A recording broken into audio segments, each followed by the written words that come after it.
শুভ সকাল। সবাইকে আমন্ত্রণ জানাচ্ছি মেরিল মিল্ক সোপার রাঙা সকাল অনুষ্ঠানে।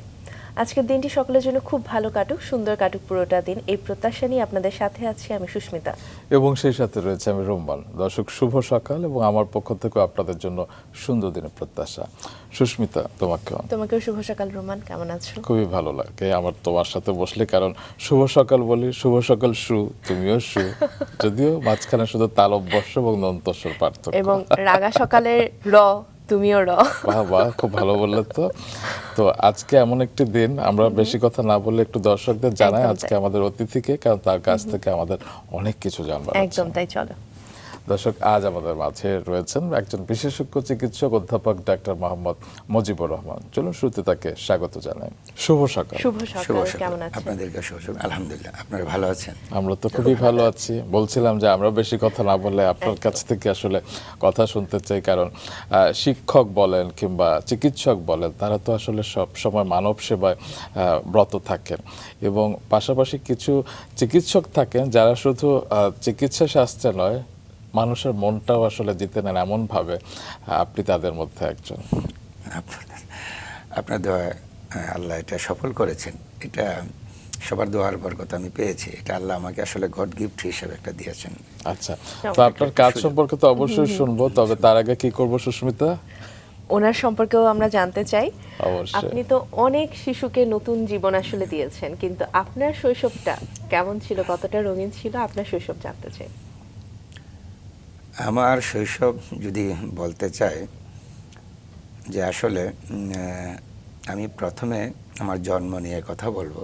যে আমি বাবা মার কাছ থেকে যতটুকু শুনেছি, আমি বাবা মায়ের ঘরে আলো হয়ে এসেছি প্রায় বিয়ের 10 বছর পরে। আচ্ছা। আমি যতটুকু আমার নানি এবং দাদির কাছে শুনেছি, যে 1975 সালে আমার যদি জন্ম না হতো, তাহলে হয়তো 1976 সালের প্রথম দিকেই আমার মাকে আমার বাবা থেকে সেপারেট করে দেওয়া হতো। এরকম পর্যায়ে চলে গিয়েছিল সংসারের এই পর্যায়ে। আপনি কি প্রথম সন্তান ছিলেন? আমি প্রথম সন্তান। আচ্ছা। বিয়ের 10 বছরও বাচ্চা হচ্ছে না, বা কোনো বাবু বা দাদা নানির বা তাদের কোনো আদরের নাতি বা নাতনি উপহার দিতে পারছিলেন না। এটা আমার মায়ের জন্য একটা বড় যন্ত্রণার একটা ছিল, যে গল্প পরে শুনেছি। তো আল্লাহর রহমতে আল্লাহ আমাকে দুনিয়াতে নিয়ে এসেছে। তার মানে আপনি হচ্ছেন একটি সংসার বাঁচানোর অমূল্য একটি প্রথম থেকে রত্ন। জন্মের পরেই ক্ষান্ত না। এখন ওই সময় 1975 সালে আমার ওজন ছিল খুবই অল্প, যদিও আসলে মা বলতে পারছিলেন না, যেহেতু আমার জন্মটা হয়েছিল আসলে বাসা বাড়িতে। খুবই ছোট্ট ছিলাম, এবং আমাকে লালন পালন করাটা আসলে একটা মায়ের জন্য খুব কষ্টকর, একটা কষ্টসাধ্য ব্যাপার ছিল। এই পর্যায় থেকেও আলহামদুলিল্লাহ আল্লাহ রহমতে বাঁচিয়ে দিয়েছে, উঠে এসেছি। এক পর্যায়ে যখন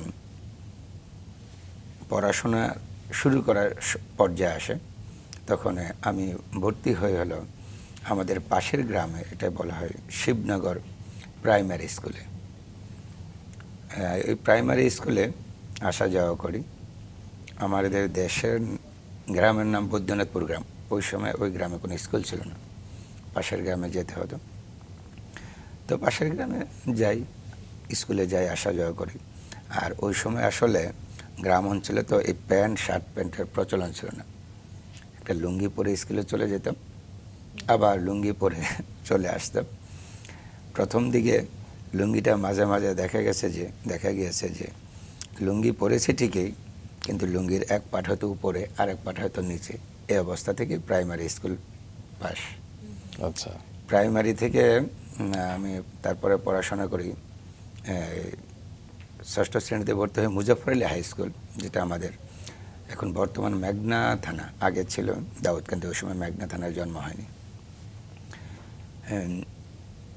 ওইখানে পড়তে যে স্কুলে যে প্রথমে একটা হোঁচট যেটা আসলে চলে আসে জীবনে। বাবা ছিলেন একজন আসলে কৃষক।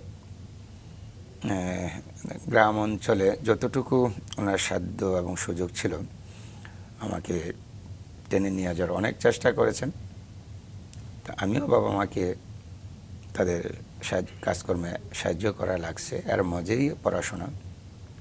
1988 সালে এই ঘোরতর এই বন্যায় যখন পুরো দেশ প্লাবিত, ওই সময় আমার জীবনে একটা সুযোগ আসে যে আমি কুমিল্লা বোর্ডে ওই সময় ডিভিশনে, মানে চট্টগ্রাম ডিভিশনে আমি ট্যালেন্ট বলে বৃত্তি প্রাপ্ত হই। বাহ বাহ।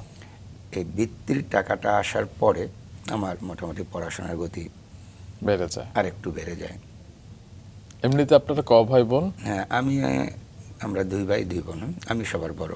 আচ্ছা। এখন আমি সবার বড়। আচ্ছা, এই যে এত বছর পরে আপনি হলেন, নিশ্চয়ই তারপরে আদরের পাল্লাটা অনেক বেশি না পেয়েছে। বিশাল, এটা তো আর বলার অপেক্ষা রাখে না। কারণ আমার নানার দিকের যারা ছিলেন তারা বেশ ওই সময় সম্ভ্রান্ত বংশের, ওনারা বেশ ভালো একটা ছিলেন। তো আমি ছোট সময় বড় হয়েছি প্রথম 2 বছর প্রায় নানার বাড়িতে, আচ্ছা, তারপরে বাবার বাড়িতে আস্তে আস্তে করেন। আপনার নামটি কে রেখেছিল? কারণ আপনার 75 সালের শেষের দিকে জন্ম, এবং আমরা জানি যে 75 সালে 15 আসলে আগস্ট বঙ্গবন্ধু নাম- শেখ মুজিবুর রহমান তাকে হত্যা করা হয়েছিল। তারপর কি সেই কারণেই কি আপনার নামটি মুজিবুর রহমান রাখা? আসলে নামটা রেখেছিলেন, আমি যতটুকু শুনেছি যে আমার নানা এবং আমার দাদার দুজনের পছন্দের একটা ওই সময়, ওনারা যেহেতু ওই সময় দেশে একটা টার্বুলেন্ট সিচুয়েশন, জি, জি। আর ওই পর্যায়ে আমার জন্ম হয়েছে।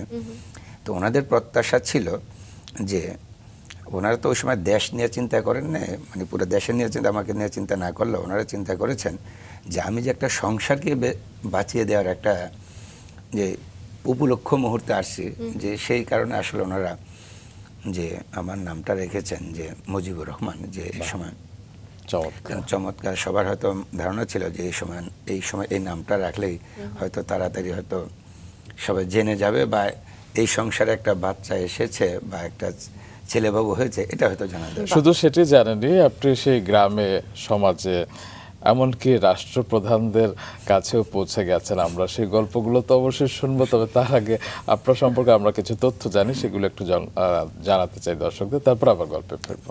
সুস্মিতা, কি বলো? জানিয়ে ফেলি। পথ নবজাতকরা আপনজন, হবে না কোনো বিভাজন। এই স্লোগানকে সামনে রেখে দেশের পরিত্যক্ত নবজাতকদের উদ্ধার, চিকিৎসা এবং তাদের নিরাপদ আশ্রয় নিশ্চিতকরণে কাজ করছে ডক্টর মুজিব নিউবর্ন ফাউন্ডেশন নামে একটি সংগঠন। ডক্টর মুজিব নিউবর্ন ফাউন্ডেশনের মূল লক্ষ্য হল দেশে পরিত্যক্ত নবজাতকদের উদ্ধার করা, চিকিৎসা সেবা দেওয়া এবং তাদের জন্য একটি নিরাপদ আশ্রয় নিশ্চিত করা।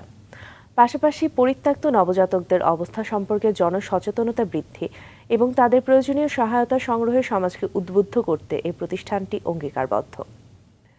ফাউন্ডেশনের চেয়ারম্যান ডক্টর মোহাম্মদ মুজিবুর রহমান 2025 সালে সংগঠনটির যাত্রা শুরু করলেও 2016 সাল থেকে ব্যক্তি উদ্যোগে এই কার্যক্রমটি পরিচালনা করে আসছেন। ইতিমধ্যে তিনি 77টি পরিত্যক্ত নবজাতককে উদ্ধার করে জরুরি চিকিৎসা সেবা দিয়ে সুস্থ করে তুলেছেন।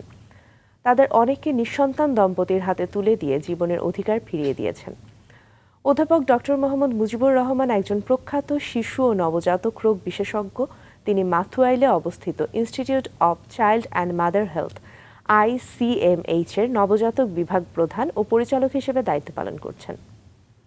চিকিৎসা সেবার পাশাপাশি তিনি বাংলাদেশ নিওনেটাল ফোরামের সেক্রেটারি, বাংলাদেশ পেরিনেটাল সোসাইটির ট্রেজারার এবং গ্লোবাল নিউবর্ন সোসাইটির সাবেক প্রেসিডেন্ট হিসেবে নবজাতক চিকিৎসা উন্নয়নেও ভূমিকা রেখেছেন। দর্শক, ফিরছি আবারও এই গুণী অতিথির কাছে।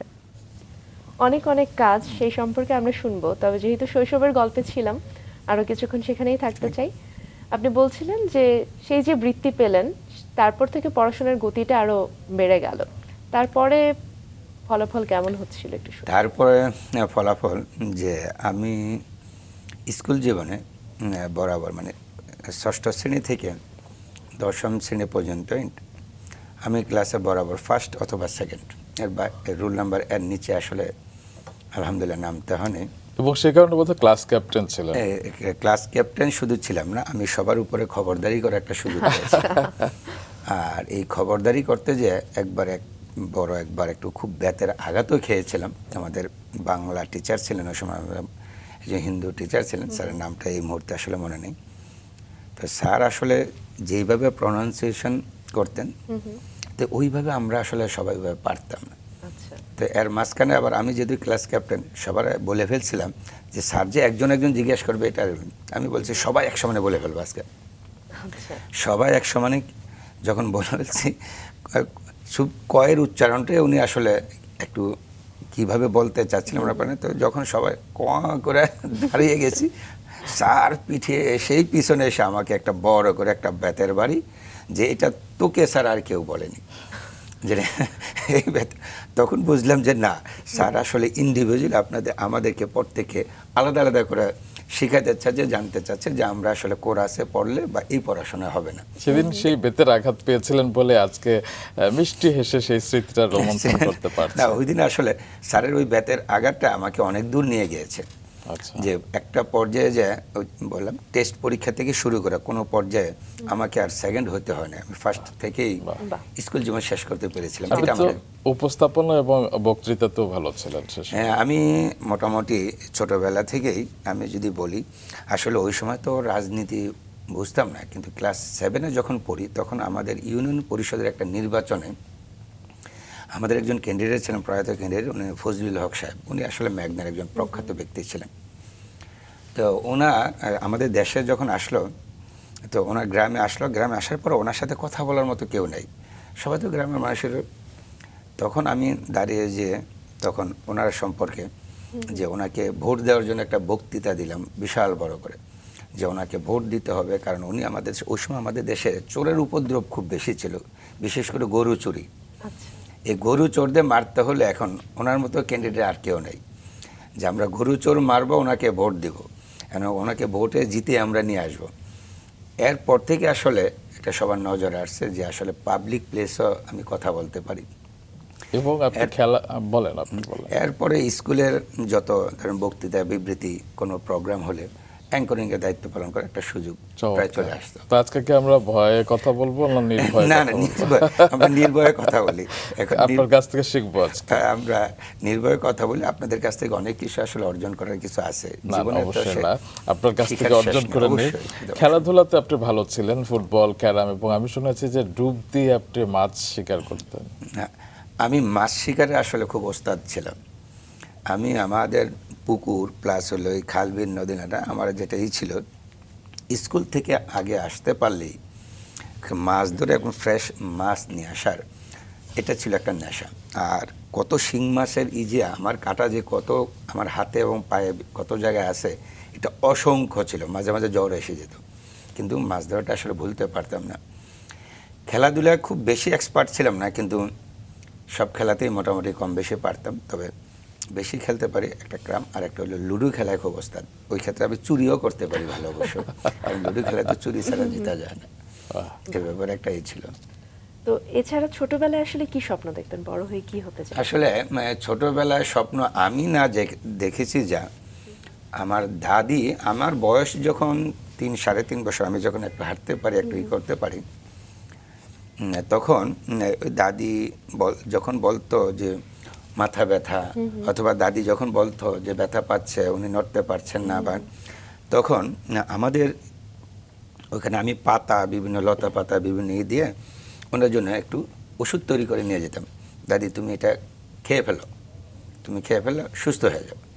তখন দাদি দাদা একসাথে যখন বসতেন, তখন ওরা বলতেন যে ও আসলে বাংলাদেশে একজন কোনো এক সময় বড় ডাক্তার হবে, আমরা হয়তো দেখবো না, কিন্তু ও ডাক্তার হবে ইনশাল্লাহ।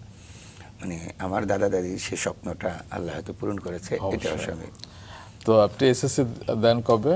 আমি এসএসসি পাশ করি 1991 সালে। সেটা আরেকটা দুর্যোগের সময়, কারণ 91 সালে তো ঘূর্ণিঝড় ছিল। প্রথমবার পরীক্ষা দিতে দেয়, 2 সাবজেক্ট দেওয়ার পরে পরীক্ষা ক্যান্সেল। একদিকে আর প্রশ্ন ফাঁস হয়ে গেছে, আরেক দিয়ে পানির জন্য, এই ঘূর্ণিঝড়ের জন্য কক্সবাজারে পরীক্ষা হয় না। আমরা যেহেতু চট্টগ্রাম ডিভিশনে ছিলাম, পরীক্ষা হয় না। তো প্রথমবার পরীক্ষা দিয়ে 15-20 দিন বসে রইলাম, 2 সাবজেক্ট দিয়ে। পরে আবার কিছুদিন পরে পরে তৃতীয়বার আমরা কিন্তু ওই সেশনে পরীক্ষা দেওয়া লাগছে। অর্থাৎ কুমিল্লা ডিভিশন, ওই সময় চট্টগ্রাম ডিভিশনের পরীক্ষাটা সবার পরে শেষ হয়েছিল। আচ্ছা, সবার পরে শেষ হয়েছিল। তো রেজাল্ট কেমন ছিল? ফলাফল ছিল আলহামদুলিল্লাহ, ওই এসএসসিতে স্টার পাই। আর সবচেয়ে বড় ইন্টারেস্টিং ছিল যে আমি এসএসসিতে ইংলিশে 1 নম্বরের জন্য লেটার মার্ক পাইনি। ইংলিশ পেপার 1-এ 81 পেয়েছিলাম, আর পেপার 2-তে এসে 78 হয়ে গেছে।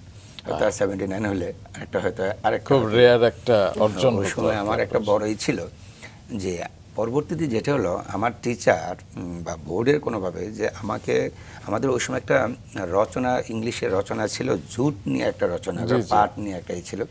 তো আমি, সবাই তো লিখে আসছে, আমি পাঠ রচনার ক্ষেত্রে লিখেছি এবং বাংলাদেশের ম্যাপ এঁকে কোথায় কোথায় পাঠ উৎপন্ন হয় এবং পাট গাছ কিভাবে বড় হয় ছোট থেকে পুরা একটা এঁকে দিয়ে আসছিলাম। নিশ্চয়ই হাইস্ট মার্কস যেটা পেয়েছিলেন। ওটা আমার যেটা মনে পড়ে যে আসলে এরকম কিছু একটা যে যে মানে অ্যাট্রাকটিভ কিছু ছিল, যে কারণে আসলে ইংলিশে ওই সময় যিনি স্টেন করেছিলেন বোর্ডে তারাও ইংলিশে এত মার্ক এত marks পায়নি। বাহ। এটা একটা ছিল। বাহ। তারপর কলেজে কোথায় ভর্তি হলেন? কলেজে তারপরে জীবনে শুরু হয় আরেক স্ট্রাগল। আমি কলেজে ভর্তি হই ঢাকা তেজগাঁ কলেজে 1991 সালে। যখন পাশ করে আসি তখন আমার স্বপ্ন ছিল যে আসলে একটু ভালো কলেজে পড়াশোনা করা, এবং যেহেতু আসলে সামনে কিছু করা যায় কিনা, তখন ঢাকা শহরে প্রথমে আসি 1991 সালে পরীক্ষা পাশ করার পর। ওই সময় ঢাকা শহরে তো আমাদের কেউ ছিল না। তো আমার একজন খালা ছিলেন, চাচাতো মায়ের চাচাতো বোন, তো ওনাদের বাসায় এসে রামপুরা টিভি সেন্টারের পিছনে ওনাদের বাসায় উঠি। তারপরে ওনাদের ওই সময় আমার খালার প্রায় 7 জন মেয়ে ছিলেন। আচ্ছা। তো ওনাদেরকে পড়াশোনা করে ওনাদের বাসায় প্রথম 3 মাস 6 মাস ছিলাম। কিন্তু তখন দেখলাম যে এখানে থাকা খাওয়ার ভালো একটা হচ্ছে, কিন্তু আমার যে আসলে যেই গতিতে পড়াশোনা দরকার, দেখলাম যে এই পরিবেশটা আসলে মেনটেন করা একটু কষ্ট হয়ে যাচ্ছে। আচ্ছা। তখন এই রিস্ক নিয়ে আবার আমি একটা মেসেজ চলে গেলাম। আমি মগবাজারে আমতলা বলে আমতলা জি, জি। একটা জায়গায় মেসেজ চলে আসলাম। মেসেজ চলে এসে আমি ওই সময় আমার ইচ্ছা ছিল যে আমি আসলে মেডিকেল লাইনে পড়াশোনা করার একটা যেহেতুই ছিল, আমি একটা সিটি কোচিং সেন্টার নামে একটা কোচিং সেন্টার ছিল, কোচিং সেন্টারে ভর্তি হই। আচ্ছা। এখন বিপত্তি বেজে যায়, কোচিং সেন্টারের সময় ভর্তির সময় প্রথমে 5,000 টাকা লাগবে, তারপর আবার খরচ আছে, তারপর আবার এই 4-5টা টিউশনি করে নিজে পড়াশোনা করি, আবার এই যে কোচিং করি। এই পর্যায়ে যে পরে যখন এডমিশন টেস্ট হয়, আলহামদুলিল্লাহ পরে এডমিশন টেস্টে দেখা গেল যে আমার সাথে আমরা প্রায় 40 জন ছিলাম গ্রুপে, দেখলাম যে আমি একা মেডিকেলে চান্স পেয়েছি, গ্রুপের আর কেউ নেই। আমার সাথে ওই সময় খিলগাঁও কলেজের আমার যে কলেজ ফ্রেন্ড যারা ছিল তাদের মধ্যে যারা ছিলেন আমার কাছাকাছি কেউ নাই। এবং সবচেয়ে বেশি মার্করা আমার একজন ফ্রেন্ড ছিল, সে বোর্ডে স্ট্যান্ড করা, সে ওই সময় মেডিকেলে চান্স পায় না। তো তার জন্য কষ্ট, এদিক দিয়ে আমার দিক দিয়ে আনন্দ, বাহ, এই দুদিকে মিলে তারপরে মেডিকেল কলেজে ভর্তি হতে যাই সিলেটে। যখন 1994 সালের জানুয়ারিতে পাশ পরে সিলেট মেডিকেলে ভর্তি হতে যাই। তো শীতের সকাল, তা আমি তো আসলে যেহেতু গ্রাম অঞ্চল থেকে উঠে আসা, আমার তো আর অতটা সাজগোজ বা অতটা নেই। আমি একটা বিশাল বড় একটা টুপি মাথায় দিয়ে একটা ছোট্ট ব্যাগ নিয়ে এতে যাচ্ছি মেডিকেল কলেজের দিকে। তো সবাই তো বিভিন্নভাবে একটু সেজে গুজে আসছে, বা সবাইকে দেখলে বোঝা যায় যে তারা আসলে একটু get up set up student. এখন আমি যখন কলেজের দিকে যাব, অফিসে যখন যাব ফর্ম নেওয়ার জন্য ভর্তি ফর্ম, তখন আমাকে দেখলাম যে পিয়ন যারা আছে দেখ আপনি দিয়ে সরেন, এখানে শুধুমাত্র স্টুডেন্ট যারা আছে তারা আসবেন, আমরা স্যারেরা এখান থেকে ফর্ম নেবে, আপনি এখানে সরে রাখেন। তখন বললাম আমার এই কাগজটা দেখেন। ও স্যার আপনিও মেডিকেলের, আসেন। তখন আমাকে নিয়ে যায়, তারপরে ওখানে ভর্তি হওয়ার পরে জীবনের শুরুটা হয় একটা শূন্য দিয়ে আর একটা তাক লাগানো দিয়ে।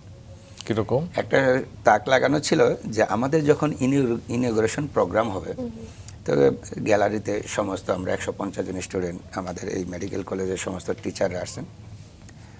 তখন বলল যে স্টুডেন্টদের পক্ষ থেকে যে কোনো 2 জনকে কথা বলার সুযোগ দিবে। তো প্রথমজন তো আমাদের ছিলেন, আমাদের ওই সময় সবচেয়ে জিনিয়াস, মানে ইংলিশে খুব এক্সপার্ট ছিলেন আমার এখনকার ডাক্তার সামিরা। ও যেহেতু ইংলিশ ভার্সনের স্টুডেন্ট, ও তো অনর্গল সুন্দরভাবে কথা বলে যাওয়ার পরে এখন ছেলেদের মধ্যে কেউ হাত তোলে না, আমি হাত তুলে ফেলছি, এই যে আমি কথা বলি। তো এখন আমি তো আর ওইভাবে জাস্ট অ্যাডজাস্টেড না। তো আমি যখন বললাম আই মুজিব ফ্রম কুমিল্লা এবং ঢাকা তেজগাঁ কলেজ। তো সবাই হেসে দিল, সবাই হেসে দেয়। প্রথম দিনেই সবার নজরে চলে গেলাম আমি, যে মুজিব, যে ডাক্তার মুজিব, মুজিব আসছে, মুজিব। আচ্ছা। তো ওইখান থেকে শুরু। তো ফ্রেন্ড সার্কেলদের সাথে, এদের সাথে মোটামুটি বেশ ভালো সম্পর্ক, ভালোই। তো প্রথম যখন আমরা এই পরীক্ষা দিতে যাব, যেটাকে ওই বলে আইটেম পরীক্ষা বলে, মেডিকেলের জি, যে জি। আইটেম পরীক্ষা, যেটা একটা অত্যাচারের একটা course। বড় একটা রাস্তা। তো আমাদের অ্যানাটমির একজন টিচার ছিলেন, স্যারের নাম ছিলেন খোকন স্যার। আচ্ছা। তো স্যার আসলে খুব একটু রাগী ছিলেন, একটু মুডিও ছিলেন। তো আমাকে প্রথম দিন যেটা বাইবাতে নিয়ে করলো, যে দেখাইলো, বলো যে স্ট্রাকচারে, যে আমাদের থাইয়ের একটা স্ট্রাকচার নিয়ে দেখাইলো, যে এখানে কি আছে। এখন তো ওইখানে বড় মাসেল আছে, আর তো তিনটার সাথে যে একটা বেইন, একটা আর্টারি, একটা নার্ভ আছে, এখন তিনটাতে দেখতে একই রকম। তো যেটা ধরে আমাকে দেখে, এটা কি স্যার? এটা সার্টোরিয়াস মাসেল। তারপরে কি? এটা সার্টোরিয়াস। এটা স্যার বেন। এটা কি? পরেরটা দেখে, এটাও বেন। পরেরটা কি? স্যার এটা বেন না নার্ভ। বুঝতেছি না।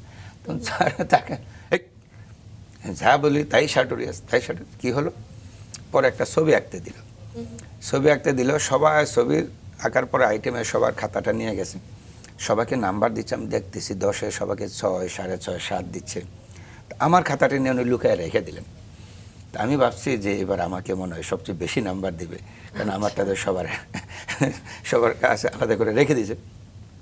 এখন সবার নাম্বার দেওয়ার পরে পরে বলে যে মুজিব দাঁড়াও। দাঁড়ালাম। বলে যে এই ইয়ের উপরে দাঁড়াও, এখানে একটা ওই যে অ্যানাটমি করার জন্য যে একটা পায়ের নিচে একটা দেওয়া থাকে, একটা কাঠের দেওয়া, সব এটাতে দাঁড়াও। দাঁড়ালাম। দাঁড়ার পরে সবার সামনে নিয়ে আমাকে বড় করে একটা গোল্লা দিলেন, একটা শূন্য দিলেন। তোমার আজকে পরীক্ষার ফলাফল হলো 0, সবাই পাস, একমাত্র তুমি ফেল।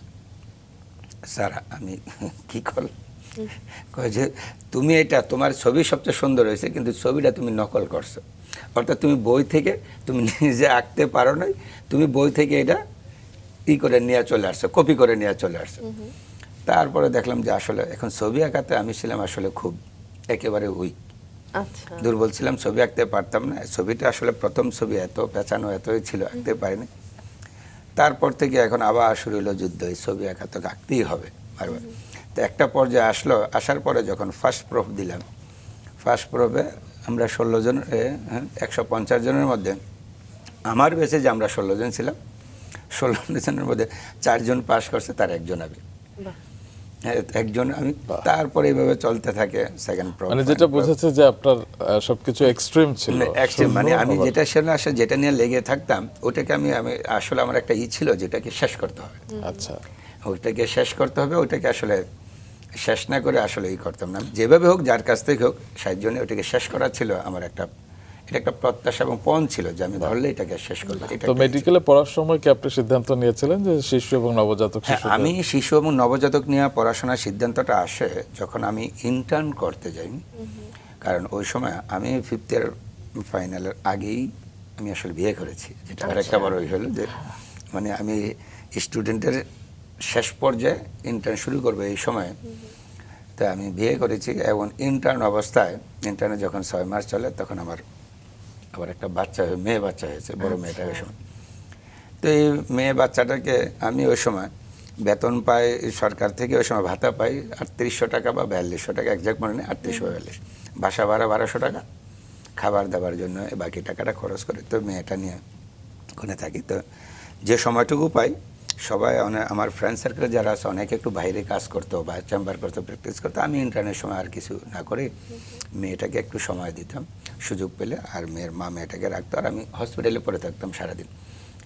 আমার যে ডিউটি ছিল, ডিউটির বাইরে আমি সমস্ত ওয়ার্ড ঘুরে ঘুরে, যেখানে যে পেশেন্ট আছে, সেই পেশেন্টে যেয়ে দেখতাম। আচ্ছা। আর সবচেয়ে বেশি ইন্টারেস্টিং ছিল আমার জন্য গাইনি অফ মায়েদের ওয়ার্ডে। এটা একটা মায়েদের ওয়ার্ডেও একটা গল্প আছে। আমাদের ওই সময় ম্যাডাম ছিলেন হেনা ম্যাডাম, উনি ওই সময় head of the department, professor Hena madam. তো মায়েদের তো আসলে বেশি যে সমস্যাটা যা হয়, মায়েরা যখন ভর্তি হয়, ইভিনিংয়ের দিকে ভর্তি হয়, রাত্রের দিকে যে মায়েগুলো আসলে যাদের ধরেন অ্যাবডোমিনাল পেন বা অ্যাবর্শন, যেগুলো আসলে ওই যে ডিএনসি করতে হয়, তো এই রকম আসলে এমআর করতে হয়, যেগুলো কত ইমার্জেন্সি, তো রাত্রে ডাক্তার পাওয়া যেত না। তা আমি ডিউটি আমার পেডিয়াট্রিক্স ওয়ার্ডে, তো ম্যাডাম ফোন দিতে হয় যে মুজিব কোথায় আছো, তুমি একটু হেল্প করলে পারাস। তো আমি নিজে যাই, পরে একবার দুবার নিজে ডাকার পরে গেছি, আর পরের বার নিজে যাই খোঁজখবর নিয়ে। আমার একটা রেকর্ড আছে যে একমাত্র ডাক্তার হিসেবে বাংলাদেশে আমার প্রায় ইন্টার্নের সময় প্রায় 800-র উপরে ডিএনসি করার একটা এক্সপিরিয়েন্স আছে। বাহ, 800-র উপরে। আর এই বাচ্চাদের ওয়ার্ডে কাজ করতে যে বড়দের চেয়ে দেখা গেল যে বাচ্চাদের ওয়ার্ডে কাজ করাটা আমার জন্য আসলে বেশি ওই সময় লাগতো। বাচ্চাগুলিকে কাছে নিলে, বাচ্চাকে কোলে নিলে হঠাৎ করে কান্না থেমে যেত। এই থেকে আসলে আসে যে আসলে আমি শিশুদের নিয়ে কাজ করব। আর এই ব্যাপারে আমাকে সবচেয়ে বড় যিনি সাহায্য করেছেন উনি হলেন আমার টিচার, প্রফেসর তৌফিক স্যার। আমার সময় রেজিস্ট্রার ছিলেন। উনি বললো যে তুমি দেখি যে সারাদিন যেহেতু ওয়ার্ডে পড়ে থাকতে পারো, আর তোমার যেহেতু কনসিস্টেন্সি আছে, তাহলে তুমি শিশুদের নিয়ে কাজ করো, কারণ এরা কিছু বলতে পারে না, দেখে দেখে দেখে শিখতে পড়ে থাকতে পারলে ওদেরকে নিয়ে উঠানো যায়। এ থেকেই শুরু শিশুদের নিয়ে। আচ্ছা, তারপরে তো আপনার প্রথম কর্মজীবন তাহলে শুরু হয়েছিল বাংলাদেশ শিশু হাসপাতাল। বাংলাদেশ শিশু হসপিটাল, এখন বাংলাদেশ শিশু হসপিটাল, আগে যেটা ঢাকা শিশু হসপিটাল নামে পরিচিত ছিল। আচ্ছা, ওই সময় পাশ করার আমি 2 দিনও দেরি করিনি। ওই পাশ করার পরে ওইখানে থাকা অবস্থায় তৌফিক স্যার, ওই সময় শিশু হসপিটালের যিনি ডাইরেক্টর ছিলেন যতটুকু মনে পড়ে, প্রফেসর হায়দার আলী স্যার, আচ্ছা, ওনাকে ফোন করে দিলেন, আমি একজন স্টুডেন্ট পাঠাচ্ছি, আপনি ওকে নেন, ও বিনা পয়সা আপনাকে শ্রম দিবে, কিন্তু আপনাকে যা দিবে এটা আসলে কল্পনা করতে পারবেন না। তো সত্যি সত্যি আমাকে ইন্টারভিউতে করে দিয়ে পরে নিয়ে নিল। নিয়ে নেওয়ার পরে ঘটনা যেটা ঘটছে যে প্রথম 1 মাসের মধ্যেই ওই সময় ডেঙ্গুর সিজন শুরু হয়, চরম প্রকোপ। কোন সময়ের কথা বলছেন? এটা হলো 2001 সালের দিকে, 2001 দিয়ে যখন করে আসে, তখন ওই ডেঙ্গুর সিজনে হাসপাতালে ডিউটি করার মতো কোনো ডাক্তার পাওয়া যাচ্ছে না। তখন আমি যা দাঁড়ায় গেলাম যে স্যার আমি হাসপাতালে থাকবো, আমি আর বাসায় যাব না। তখন বলল যে ওই সময় ছিল আমাদের আগের যিনি প্রেসিডেন্ট ছিলেন এক সময়, যে অধ্যাপক বদরুদ্দোজা চৌধুরী স্যার, ওনার এক রিলেটিভের বাচ্চা ভর্তি ছিল ওইখানে ওই সময়। আচ্ছা, ওই বাচ্চাটা ডেঙ্গু শক সিন্ড্রোম বা সামথিং নিয়ে ভর্তি ছিল, কিন্তু ওকে আসলে কন্টিনিউয়াসলি বসে থাকার মতো লোক পাওয়া যাচ্ছে না। তখন আমাকে বললো যে কে পারবে, তখন আমি বলছি যে আমি থাকবো। আমার হিস্ট্রিতে আমি একটানা 96 ঘন্টা হাসপাতালে ছিলাম, শুধুমাত্র আমাকে খাবার দাবার দিতে করতাম। ওই 2001 সালের একটা পেপার কাটিং, গতকাল পেপারটা আমি দেখেছিলাম যে একটা আসলে যে বাংলাদেশের এই যে আমার ছবিটা সহ, ওই বাচ্চার ছবিটা সহ একটা ছবি, যে আমার স্মৃতিতে যে 26 বছর পরে ওই পেপার কাটিংটা ওই সময় আমার কাছে ছিল।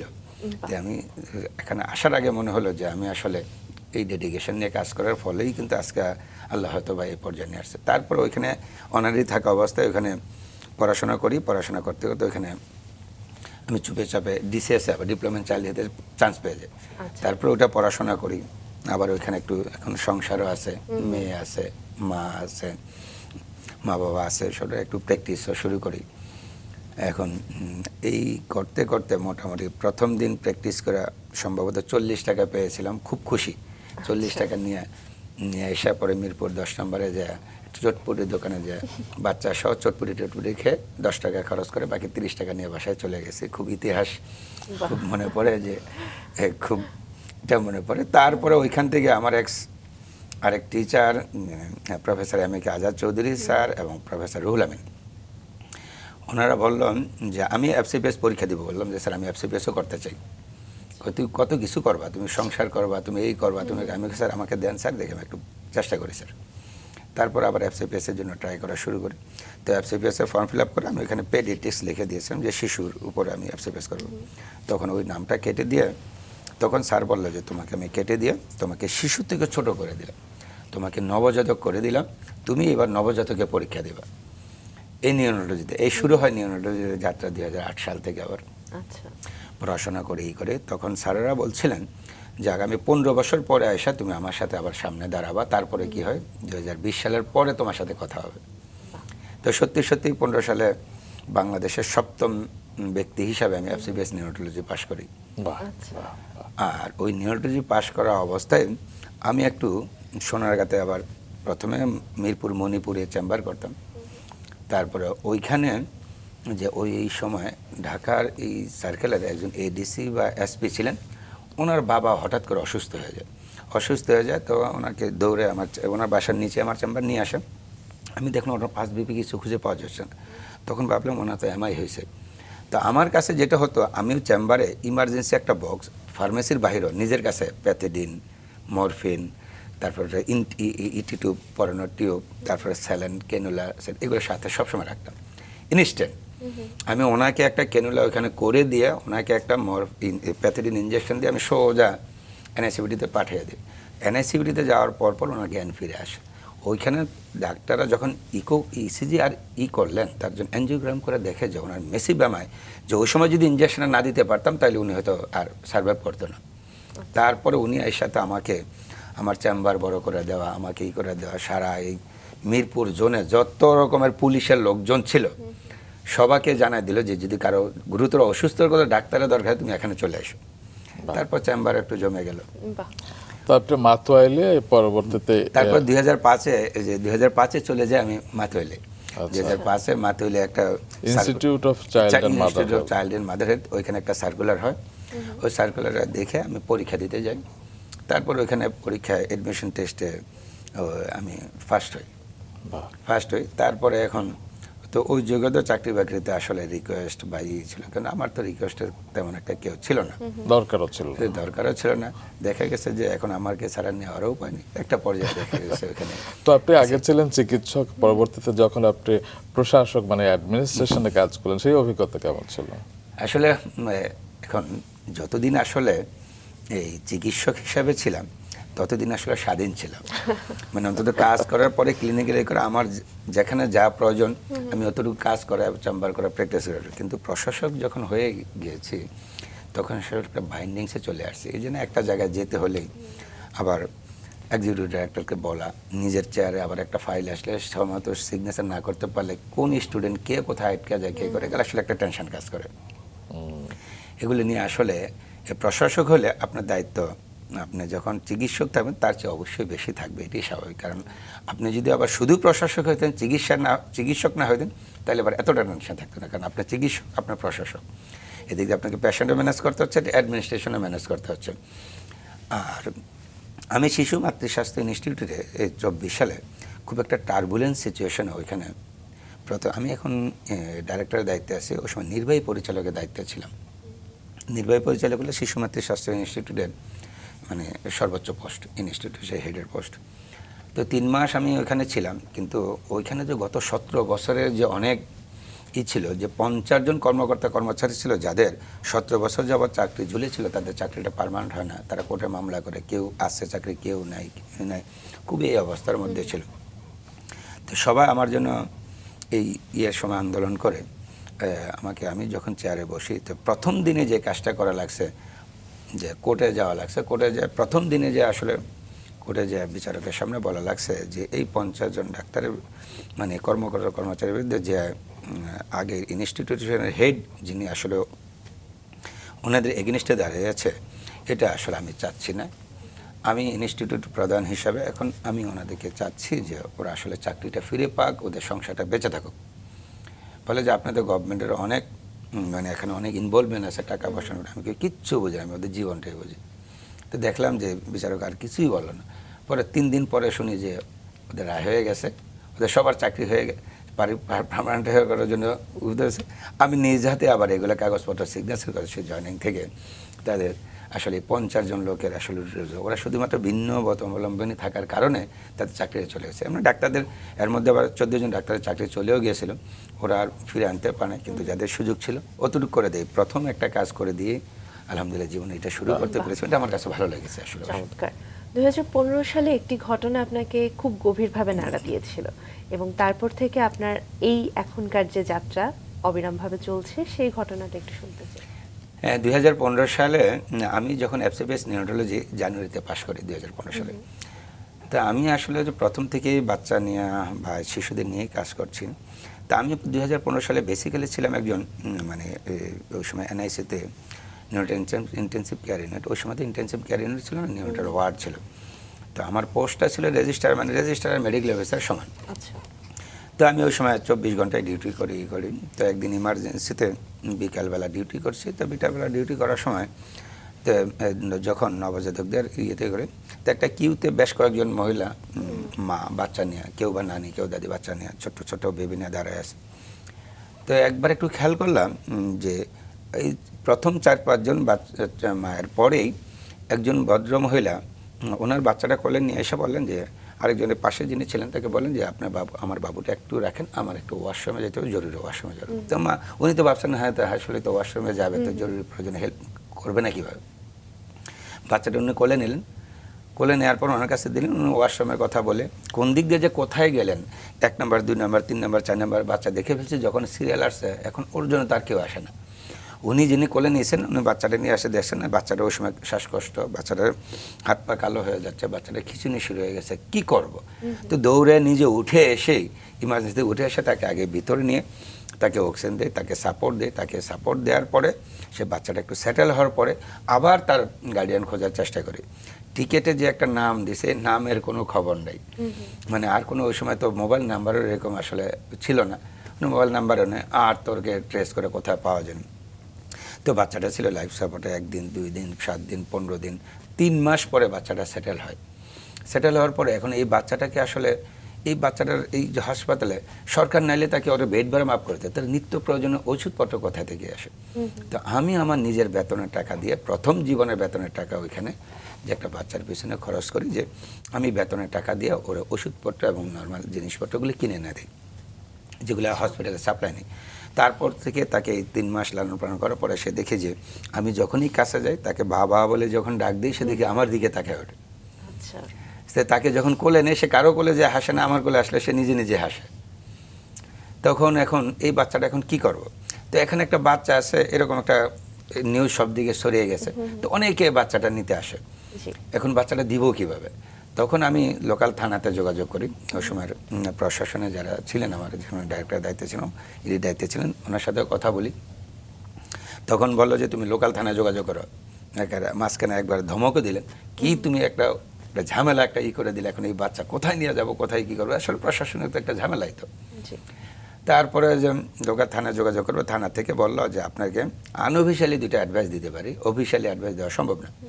1 নম্বর হচ্ছে আপনার বাচ্চা আপনি নিজে মুক্ত হওয়ার জন্য এটা সমাজসেবাতে নিয়ে দিয়ে দেন, সোনামণি সেন্টারে, ছোট্ট নিবাস সেন্টারে, অথবা আপনি কাউকে নিজে দত্তক দিয়ে এটা চুপচাপ হয়ে যান। তবে দত্তক দিলে পরে যদি এখন এই বাচ্চা চাইতেছে 50 জন, একজন দিদি বাকিরা দামের বিরুদ্ধে ই করবে যে এই বাচ্চা আমি বিক্রি করে দিচ্ছি, পরে আমি বিপদে পড়ে যাবো। তারপরে এই বাচ্চাটা আমি লোকাল থানাকে যোগাযোগ করলাম, তখন বলে যে আপনি এটা রিজনই করেন। তখন আমি আমার ফ্রেন্ড সার্কেলে একটু যোগাযোগ করলাম, আমি একজন আইনি লোকের সাথে যোগাযোগ করলাম যে আমি এটা থেকে আসলে এই বাচ্চাটাকে জীবনও বাঁচাতে চাই, ও কোথায় থাকে বা কী হয় এটা আমি খবরও পেতে চাই। তখন বললো যে তাইলে আপনি এটাকে একজনকে, যারা আসে তাদেরকে বলেন যে আপনারা পারিবারিক আদালতে যায় অ্যাপ্লিকেশন করেন, অ্যাপিল করে যায় নিয়ে আসেন। তখন যে 2-3-4 জন যারা আসলো তাদেরকে বললাম যে আপনারা পারিবারিক আদালতে যান, ওইখানে যায় আমাকে বাদী করে বিবাদী করে, আর আপনারা বাদী হয়ে একটা করে মামলা করলে আমি ওখানে যাব। যাওয়ার পরে কোর্ট আমাকে ডাকলে করবো। তখন 8টা অ্যাপ্লিকেশন পড়ছে প্রথম বাচ্চাটার জন্য। তখন কোর্টে যাওয়ার পরে আমাকে ডাকলো যে আপনি আসলে এই 8 জনের মধ্যে কাকে আপনি চুজ করেন, আপনার কাছে কি মনে হয়। আমি বললাম যে আমি চাই একটা, যদি আমি এই 8টা ফ্যামিলির মাঝে, হ্যাঁ আমার দরকার একটা হলো যিনি আসলে বুকের দুধ খাওয়াতে পারবেন, এরকম যদি কেউ থাকতো সেটা সবচেয়ে উত্তম হতো। তো দেখলাম যে এরকম কেউ নেই। তখন হলো ওই বাচ্চাটাকে সবচেয়ে একটা গ্রুপের নাম বলে চিনে যাবেন, বেশ বাংলাদেশে একটা বড় শিল্প গ্রুপের একজন অ্যাপ্লায়ার ছিলেন, অ্যাপ্লিক্যান্ট ছিলেন। তখন আমি ভাবলাম যে এই বাচ্চাটা যেহেতু বড় হতে বা তার হেতু তার লালন পালন হচ্ছে, তখন আমি বললাম যে ওনাকে হয়তো করা যায়। তো কোর্ট বাকিগুলো আনুষঙ্গিক সব কিছু বিবেচনা নিয়ে ওনাদেরকে বাচ্চাটা হ্যান্ড ওভার করে, বাচ্চাটা দেওয়ার জন্য করে। তখন বাচ্চাটাকে দেওয়া হয়। এই বাবুটা কিন্তু এখন অনেক বড় হয়েছে। আপনার সাথে যোগাযোগ আছে, মানে খোঁজ খবর ওরা আছে? আসলে বাচ্চাটা নেওয়ার পরে 2021 সাল পর্যন্ত 22 সাল পর্যন্ত যোগাযোগ রেখেছে। আচ্ছা। এরপরে ওনারা আসলে আমাকে একটা খুব সুন্দর চমৎকার কথাই বলেছে, বাবুটা এখন প্রায় 8 বছর বয়স হয়ে গিয়েছে, ও এখন ইংলিশ মিডিয়ামে একটা স্কুলে পড়ে। আপনার সাথে যোগাযোগ রাখলে এখন ফেসবুকে বিভিন্ন মিডিয়ায় যদি দেখে যে আপনি পথ শিশু নিয়ে কাজ করেন, আপনার সাথে আমরা যোগাযোগ রাখার মানে হলো বুঝবে যে কেউ না কেউ, যে বাচ্চাটা আমরা পথ নবজাতক বা পথ শিশু ছিল, তখন আসলে সে সোশ্যালি আসলে বুলিংয়ের শিকার হবে এবং সে ট্রমাটাইজ হবে। অতএব আপনি যদি আর যোগাযোগ না করেন আমরা খুশি হব। এরপর থেকে ওদের মোবাইল নাম্বারটাই চেঞ্জ করে ফেলছে, আচ্ছা, চেঞ্জ করে দিয়ে আর যোগাযোগ করেন। এরকম আরো কিছু এরকম- কেস স্টাডি আছে, আমরা শুনি একটু। একবার একটা শিশু মাথায় বোধহয় বেশ আঘাত পেয়েছিল, ওই গল্পটা একটু শুনি। ওইটা আসলে ওটা আপনি যদি চোখে দেখতেন দেখতেন বা আপনার সামনে আমার যেমন চোখের পানি যখন এখনো পড়তেছে, আপনার চোখের পানি ওই সময় রেখে রাখার মতো ছিল না। এই বাবুটা রূপগঞ্জ থেকে উদ্ধার করা একটা বাবু। বাবুটা রাত্রের 1টার দিকে একজন ভদ্রলোক ওই দিক দিয়ে যাচ্ছিলেন কোনো একটা গান বাজনা বা কোনো একটা করার দেখার জন্য বা করার জন্য। তো উনি যখন যাচ্ছিলেন, ওনার হঠাৎ করে প্রাকৃতিক কাজের একটা ব্যাগ হয়, মানে প্রস্রাবের জন্য উনি যখন হয়, তখন ডাস্টবিনের পাশে উনি কি একটা শব্দ শুনতেছেন। তো ওনার সাথে আরও 2-3 জন ছিল, ওনারা করে যে কাছে গিয়ে দেখে যে একটা পলিথিনের মধ্যে যে কী যেন নড়তেছে। তো উনি একবার ভয় পাচ্ছে এটা সাপ বা অন্য কিছু কিনা, আবার কিছু কাছে যে এটা খুলে দেখেছে একটা বাচ্চা, একটা মেয়ে বাবু। এই বাবু তখন সে দৌড়ে বাবুটাকে নিয়ে যায় রূপগঞ্জ উপজেলা কমপ্লেক্সে যায়। রূপগুলার টিএন সাহেব আমাকে রাত্রে একটা ফোন দেয় যে এইরকম একটা বাচ্চা, আপনি এগুলি নিয়ে কাজ করেন, একটা বাচ্চা পাওয়া গেছে, একটু দ্রুত আপনি রেস্কিউ করেন। পরে আমার রেস্কিউ টিম নিয়ে যেটাকে উদ্ধার করে নিয়ে এসে তার মাথাটা এদিক দিয়ে যে একটা পাথর বা এদিক দিয়ে আঘাত করছে, মাথাটা এদিক দিয়ে ফুটো হয়ে তার মেমব্রেন, মাথা যে পর্দা থেকে পর্দা হচ্ছে তার পানি বের হচ্ছে, সিএসএফ পানি বের হচ্ছে। এই বাচ্চাটাকে দৌড়ে নিয়ে এসে তাকে এসে চিকিৎসা দেওয়া, এটাকে ব্যান্ডেজ করা, লাইফ সাপোর্টও দেওয়া। তা কী করে সে যখন লাইফ সাপোর্ট থেকে মোটামুটি একটা পর্যায়ে একটু সেটেল হয়ে আসে, ওর 1.5 মাস বয়সে তার মাথার পুরোপুরি অপারেশন হয়, সার্জারি হয়। এই সার্জারিটা অপারেশনের পুরো কস্ট আমি একাই আলহামদুলিল্লাহ আমি নিজে বেয়ার করি। তারপরে এই মেয়েটা এখন আমার এখান থেকে প্রায় 9 মাস পরে একটা ফ্যামিলিতে যায়। এই মেয়েটা আপনাদের মতো একজন দম্পতির কাছে আছে, একজন বড় নাম আর বললাম না, চিনে যাবেন, একটা সাংবাদিক দম্পতির কাছে খুব বড় হচ্ছে। গত বার্থডেতেই কয়েকদিন আগে একটা ভিডিও পাঠিয়েছেন, মেয়েটা এখন একেবারে দেখতে একটা রাজনানের মতো। বাহ, চমৎকার। সে চমৎকার, এত সুন্দর করে সে ইংলিশে কথা বলে, মাদার মাদার মানে ইউ কান্ট ইমাজিন। আর ও যে আমাকে একটা পোস্ট দিয়ে একটা ভিডিও ছবি পাঠিয়েছে, মনে হয় যেন একেবারে কোথায়কার যেমন ডায়না যেমন সামনে দাঁড়িয়ে আছে, মানে এই অবস্থা। আপনাকে পোস্ট দিয়ে মানে সে জানে যে উনি আসলে ওনাদের হয়তো কোনো ছবি বা করার জন্য এই ছবিটা হয়তো তুলেছিলেন। সেই ছবিটা মা গোপনে আমাকে হয়তো পাঠিয়ে দিয়েছেন, কিন্তু উনি আপনার বলে দিয়েছেন যে আপনি এটা কোথায় শেয়ারও করতে পারবেন না, আপনাকে দেখার জন্য। মানে শিশুটি জানেন না? না, শিশুটিও জানেন না, মা জানেন। উনি পাঠিয়ে দিয়ে আবার উনি কিছুক্ষণ পরে বলে আপনি দেখার পর উনি তো বলে আপনি আমাকে বলেই দিয়েছেন যে আপনি সেভও করতে পারবেন না, এটা কোথাও শো করতে পারবেন না। আবার দেখলাম কিছুক্ষণ পরে হোয়াটসঅ্যাপে ডিলিট করে দিয়েছেন। আমি দেখে আসলে খুব। তো আরেকটা শিশু সম্পর্কে জানতে চাই, সেটা খুব একটা সেনসিটিভ কেস ছিল, শুনি। আমরা তো আসলে এই যে সমাজে আসলে যে আজকে যে পরিত্যক্ত নবজাতক বাচ্চাদের পাওয়া যাচ্ছে, এটার পিছনে যে আসলে কত গল্প আছে। আমি ৭৭টা বাচ্চা যেটা উদ্ধার করেছি, ৭৭টা ৭৭ রকমের গল্প, কোনো গল্প একই রকম নয়। এই সেনসিটিভ যে ইস্যুটা ছিল, এটা ছিল একজন হিন্দু ভদ্রলোক, একজন তার বাড়ির আশেপাশের একজন আমাদের মুসলিম মাকে যে কোনোভাবেই তাকে যৌন হয়রানি করার সুযোগ পেয়ে যান, এবং উনি এই হয়রানির শিকার হয়ে উনি প্রেগনেন্ট হয়ে এই বাচ্চাটা পৃথিবীতে আসে। তারপরে এই বাচ্চাটাকে মেরে ফেলার জন্য ওনারা এই বাচ্চাটা ডেলিভারি যে কোনো একটা জায়গায় খুব গোপন জায়গায় করিয়ে ওটাকে নিয়ে এসে টেনে এসে একটা রাস্তার পাশে ফেলে দেয়। রাস্তায় যে হয়তো বড় ঢিল মেরে ছুঁড়ে ফেলে দিয়েছে, রাস্তা থেকে অনেক দূরে বাচ্চা পড়েছিল, কতক্ষণ আগে পড়েছিল কেউ তো জানেও না। তারপরে যখন এক ভদ্রলোক দেখলেন, দেখার পরেও যে আবারও একই কথা, হটলাইনে আবার ফোন আসলো যেরকম জায়গায় একটা বাচ্চা আছে। তখন বাচ্চাটা নিয়ে এসে তাকে প্রথমে যাত্রাবাড়ি ডেল্টা হেলথ কেয়ারে যে লিমিটেড, ওইখানে যেহেতু ওটা ওই দিক দিয়ে ছিল, কাছে ছিল, দ্রুত চিকিৎসা দরকার, তাকে চিকিৎসা দেয়। ওইখান থেকে তারপর ফাউন্ডেশন অফিসে নিয়ে যাওয়া, পরবর্তীতে 4 মাস তাকে চিকিৎসাধীন অবস্থায় ছিল। তার ডিএনএ টেস্ট করানো হয়, ডিএনএ টেস্টে ওটা প্রমাণও মিলে, কিন্তু বাবুটা 4 মাস বয়সে আমাদেরকে ছেড়ে চলে যায়।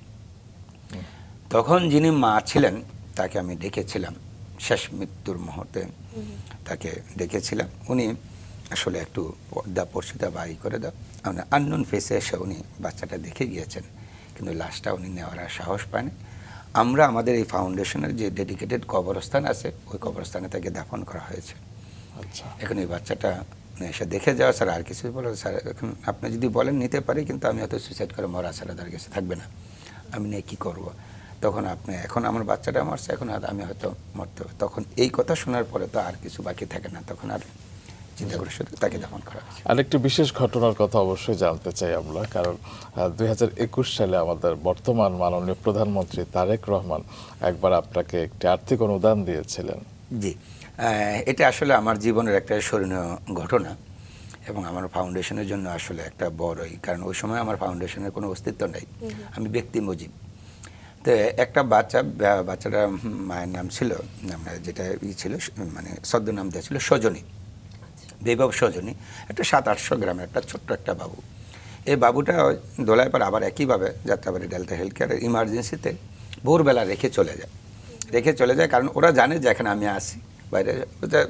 আমি বুঝতে পেরেছি যে ইনফরমেশন নিয়ে হয়তো আসছে, ওরা দেখে ইমার্জেন্সি রেখে চলে যায়। তারপর বাচ্চাটাকে চিকিৎসা দিয়ে বাচ্চাটা ল্যাব সাপোর্টে একই অবস্থা, ক্রিটিক্যাল অবস্থা, প্রায় 6 মাস বা 4 মাসের মতো বাচ্চাটা এখানে ছিল।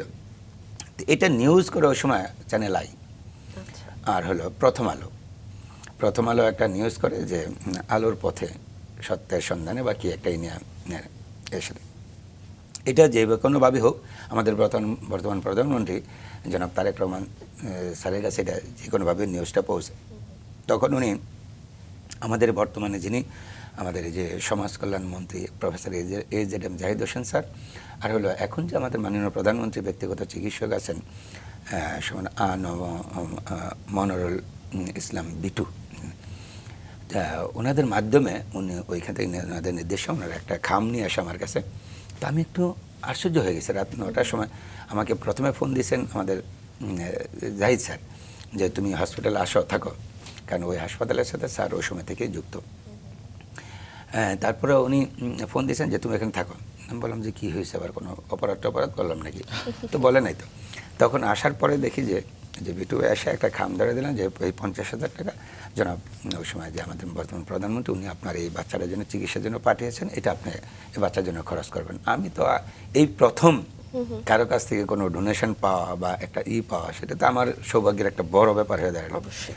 তারপরে উনি আবার প্রশাসনকে নির্দেশ দিলেন এই বাচ্চাটার গার্ডিয়ানকে কোথায় খুঁজে পাওয়া যায় কিনা।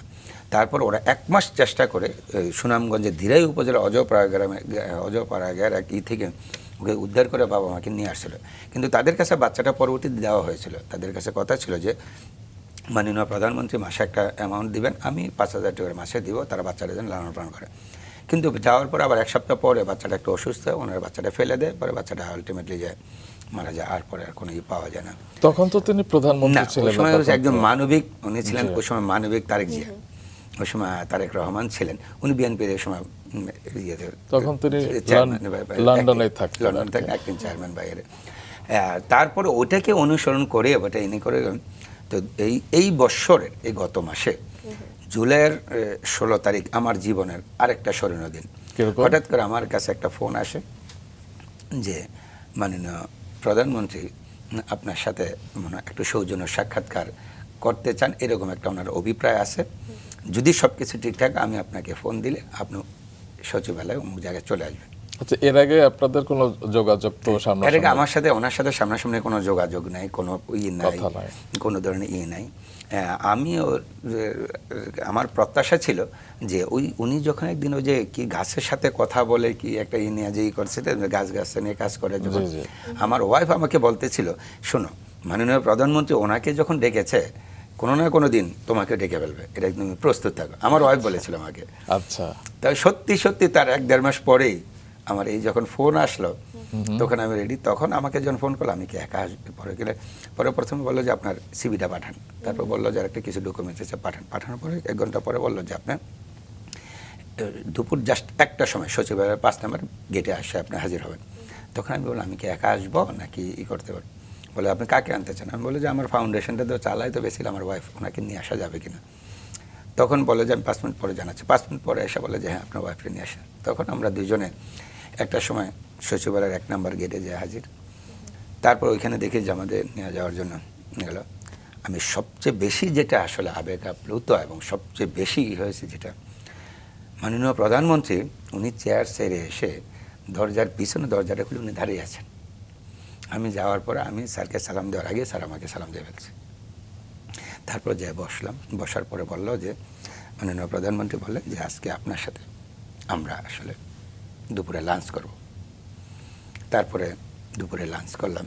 আমাকে আসলে মানে কি বলবো, আমার জীবনের স্বপ্ন, আমার জীবনেরই আমার ওয়াইফের চোখ দিয়ে খালি পানি পড়ছে যে আসলে কি করছেন উনি। উনি নিজে খাবার দাবার নিয়ে বসার পরে ওনার পাশে নিয়ে বসায় খাবার দিলেন, খাবার খেলাম। তারপরে উনি বললেন যে আপনাকে কি মনে পড়ে আপনাকে যে এক সময় আমি একটা করেছিলাম? আমাকে জি স্যার, বেবি অফ সৌজন্য এই যে বাবুর জন্য আপনি করেছেন, এই ওনার কাছে ওইটারই আছে, রেকর্ড আছে, ছবি আছে। ওনার কাছে রেকর্ড আছে। উনি বললো যে আমি তো আপনাকে এসেছি, আমাকে ইয়েস, উনি বলতেছে ইয়েস দিস বেবি বললো। তারপরে আমি এই পর্যন্ত ৭৭টা বাচ্চা যে উদ্ধার করলাম, প্রত্যেকটা পেজ উল্টে উল্টে উনি প্রত্যেকটা পেজ উনি প্রায় 52 মিনিট সময় দিয়েছেন, যেটা আসলে কল্পনার জগতে আমি কল্পনা করতে পারি। উনি এটা দেখেছেন, উনি সবগুলো শুনেছেন। শোনার পরে উনি বললেন যে আপনি আমার কাছে কি চান, আর আপনার আসলে এখন প্রতিবন্ধকতা কি আছে? তখন আমি এক বাক্যেই বলে ফেললাম যে স্যার অভয় দিলে আমি একটু কথা বলি। বলেন। আমি স্যার, আমি আপনার কাছে পার্সোনালি আসলে কিচ্ছু চাই না, আপনি শুধু আমাকে একটা জিনিস করে দেন, যে আমি চাই বাংলাদেশের আর কোনো নবজাতক বা শিশু রাস্তায় পড়ে মরবে না। আপনি শুধু একটা সিস্টেম তৈরি করে দেন, আমি আপনার কাছে আর কিছু চাওয়ার জন্য আশা লাগবে না। বলে যে এটার জন্য কী করা লাগবে আপনার? তখন প্রথমে বললাম যে স্যার, আমাকে বাংলাদেশে এই পথ নবজাতকের আপনজন হবে না কোনো বিভাজন, ওরা যাতে পরিবার থেকে বিচ্যুত না হয়ে ওরা যেন পরিবারের অংশ হিসাবে থাকতে পারে, আপনি আমাকে একটা নিউবর্ন হাব তৈরি করে দেন। তখন বলেন নিউবর্ন হাব কী জিনিস? স্যার নিউবর্ন হাব কিছুই না, শুধু পাবলিক জানবে এখানে একটা বাচ্চাটা এখানে এসে রেখে গেলে তার পরিচয় গোপন রেখে চিকিৎসা দেওয়ার সুযোগ আছে। কারণ যারা বাচ্চাগুলো উদ্ধার করে বা যারা দেখে, শুধু আইনি ঝামেলার কারণে কিন্তু তারা হসপিটালে বা বিভিন্ন জায়গায় নিয়ে আসতে চায় না, তখন রাস্তায় পড়ে মরে যায়। তো এরকম যদি তাদের পরিচয় গোপন রেখে আমি চিকিৎসা করতে পারবো, শুধু এই একটা অধিকারের ব্যবস্থা আমাকে করে দেন। আর আমাকে এই বাবুগুলিকে দুধ খাওয়াবে কোথায়? তাদের মা নেই। আমি একটা মিল্ক স্টোরেজ সেন্টার নিয়ে, human milk storage and donation centre নিয়ে কাজ করতেছি 19 সাল থেকে। আমি নিজে যন্ত্রপাতি 1.5 কোটি টাকা যন্ত্রপাতি ব্যবস্থা করেছি। এটাকে একটা প্রশাসনিক অনুমোদন দেওয়ার ব্যবস্থা করে দেন। আর বাংলাদেশে এখন এই যে নবজাতকেরা যে বিভিন্ন জায়গা থেকে আসতে যায়, শুধুমাত্র অ্যাম্বুলেন্সে থেকে বাচ্চা, মানে 13% বাচ্চা মরে যাচ্ছে। এই বাচ্চাগুলো কী করার জন্য একটা রেফারেল লিঙ্কেজ নিয়ে আমি কাজ করতেছি, এটাকে একটা রাষ্ট্রীয় স্বীকৃতি দেওয়ার ব্যবস্থা করে দেন। আর বাংলাদেশে আপনি একটা নবজাতক ইনস্টিটিউট করে দেন, যেখানে এক আমব্রেলার নিচে সমস্ত নবজাতকের চিকিৎসা হবে, যে দরিদ্র, যে গরিব, যে বড়, যার মা নেই, যে আপনি সব করছেন। বললো যে আপনার প্রত্যেকটা জিনিসই করা হবে ইনশাল্লাহ। এবং উনি সাথে সাথে মাননীয় স্বাস্থ্যমন্ত্রীকে ফোন দিলেন, ফোন দিয়ে বললেন যে ডাক্তার মুজিব যাচ্ছে, ওর যে এখন ইমিডিয়েটলি ওর হিউম্যান মিল ব্যাংক এবং তার নিউবর্ন হাবের ব্যবস্থা এবং রেফারেল লিঙ্কেজ 3টা এখনই নেন, আর বাকিটা দেখতেছি। সাথে সাথে আবার ডাক্তার আমার সাথে ডাক্তার আমান ভাই, ডাক্তার বিটু ভাই সহ আমার ওয়াইফ, আমরা সব স্বাস্থ্যমন্ত্রী মহোদয়ের কাছে যাই। যাওয়ার পর বললো যে আপনি এখনই অ্যাপ্লিকেশন দিন। তো ওই দিন তো আর কাগজপত্র ছিল না, পরের দিন যে অ্যাপ্লিকেশন দিই। আগামীকাল একটা বোর্ড মিটিং আছে ICMS-এর, এই মিটিং হয়তো মিল ব্যাংকের, মিল্ক স্টোরেজের এটা হয়তো পাস হবে ইনশাআল্লাহ। তো আপনি যে সমাজের জন্য, যে শিশুদের জন্য এত কি বলবো, কোনো শব্দ দিয়ে আসলে আমরা বিশেষায়িত করতে পারছি না, তবে আপনার এই কথা শুনে মহৎ উদ্যোগের জন্য আসলে আমরা আপনার প্রতি কৃতজ্ঞতা জানাতে চাই। আপনাদের প্রতি কৃতজ্ঞ আমি, কারণ হচ্ছে যে আমি চাই যে আপনাদের মতো এরকম লোকজনরা যখন জানবেন বা বুঝতে পারবেন, আপনার মাধ্যমে আরও 50 জন জানবে, আর 50 জন থেকে 500 হবে, 500। আমি চাই বাংলাদেশের 18 কোটি মানুষ এই নিউজটা শুধু জানবে যে এখন থেকে বাচ্চা আর রাস্তাঘাটে ফেলে দেওয়া দরকার নেই। আপনার পরিচয় রেখে, মাস্ক পরে, প্রয়োজনে পরিচয় গোপন রেখে আপনি ফাউন্ডেশন আমার নিবন হাবে দিয়ে যান। তার চিকিৎসার ব্যবস্থা হবে, তার আইনি ব্যবস্থা হবে, তার অভিভাবকের একটা বাচ্চা রাখলে সংস্থান হবে, আর মৃত্যু হয়ে গেলে তাকে ডেডিকেটেডলি একটা জায়গায় কবর দেওয়ারও ব্যবস্থা আছে। সম্পূর্ণ সাইনবোর্ড এখানে দেওয়া আছে। যে কেউ যদি তার বাচ্চা, যদি সে পরিচয় গোপন রেখে এসে যদি তার বাচ্চার কবর দেখতে চান বা দেখতে এসে দেখতে পারবেন। এখানে সমস্ত কিছু আইডেন্টিটি নাম্বার দেওয়া থাকে, এবং এটা সফট কপি, হার্ড কপিতে সমস্ত। 100 বছর পরেও যদি কেউ জানতে চায় এই বাচ্চাটা কোথা থেকে উদ্ধার হয়েছিল, কী হয়েছিল, কী ছিল, সমস্ত কিছু নথিপত্র। এই ফাউন্ডেশনের হাবটা কোথায়? এটা হলো সাইনবোর্ড মোড়ে বাংলাদেশ নবজাতক হাসপাতালে হলো ফাউন্ডেশনের অফিস। ওই ফাউন্ডেশন অফিসে, ওই ফাউন্ডেশনে এখন যেহেতু আসলে এটা একটা ক্রিটিক্যাল কেয়ার, একটা ম্যানেজমেন্ট দরকার, প্রত্যেকটা বাবুই ক্রিটিক্যাল, একটা হাসপাতাল বেজ ছাড়া এটা আসলেই করা যায় না। বাংলাদেশ নবজাতক হাসপাতাল হলো এই ফাউন্ডেশনের অফিস এবং এই হাব। চমৎকার। আমরা তাহলে 77 জন শিশুর পিতার কাছ থেকে আজ বিদায় নেই। আপনি ভালো থাকবেন, আমাদের জন্য দোয়া করবেন। যে আমাদের জন্য, আমার জন্য দোয়া করেন, কারণ আমি এখন আসলে, কেউ বলে ডাস্টবিনের বাবুর বাবা, কেউ বলে আসলে পথ শিশুদের বাবুর বাবা, কেউ বলে নদী নালার বাবুর বাবা। আমি এই নদী নালা, ডাস্টবিন এবং পথ শিশুদের বাবা হয়েই এই সমাজে বাঁচতে চাই, এবং আমাকে যেন আল্লাহ বাঁচার সুযোগ দেন, এবং আমি বেঁচে থাকা অবস্থায় যেন এটা একটা প্রাতিষ্ঠানিক রূপ, এবং আমি মৃত্যু হয়ে গেলে যেন এই কাজটা বন্ধ না হয়ে যায়, এই প্রত্যাশা যেন আল্লাহ পূরণ করে। আপনারা আমার জন্য একটু দোয়া করে দেন, আল্লাহর কাছে একটু চাই। অনেক শুভকামনা আপনার জন্য, ভালো থাকবেন। ভালো থাকবেন।